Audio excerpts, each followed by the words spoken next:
दिवाळी निमित्त किल्ले बनवण्याची मोठी प्रथा आहे। अशातच पंढरपुरातील वरद आणि सृष्टी बडवे या भावंडांनी पंढरपुरात 10 बाय 10 फूट जागेवर भव्य दिव्य अशा किल्ले लोहगडची प्रतिकृती उभा केली आहे। या लोहगडावरील राजमाची दरबार दारुगोळा भाग तसे सर्वच जागांची हुबेहूब निर्मिती केली आहे।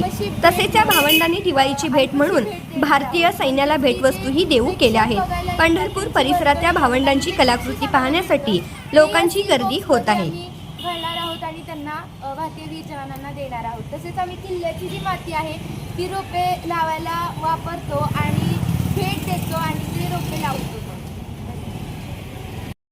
यावर्षी लोहगड किल्ला बनवण्याचा प्रयत्न केला आहे। तर या गडाला एकूण 4 दरवाजे आहे। तिथून पुढे गेले की अष्टकोनी तलाव लागतो।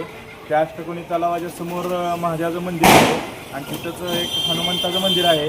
पुढं एक विंचवाच्या काठ्याप्रमाणे एक सुळका आहे, त्याला विंचुकडा असे ओळखले जाते। या किल्ल्यावर असा इतिहास घडला की ज्यावेळेस महाराजांनी सुरतेवर पहिला छापा टाकला होता त्यावेळेस महाराजांनी जे तिथून धन आणलं होतं ते नेताजी पालकर यांच्या हातात इथं लोहगड किल्ल्यावर लक्ष्मी कोठीमध्ये ठेवण्यात आलं होतं। या किल्ला खूप उंचीवर आहे। हा किल्ला लोणावळ्या भागात येतो। तसं म्हटलं तर या किल्ल्याचा इतिहास 13व्या शतकापासून चालू होतो।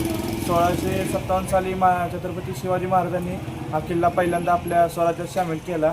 तिथून पुढं 1665 साली हा पुरंदरच्या तहमध्ये आपल्याला गमावा लागला हा किल्ला।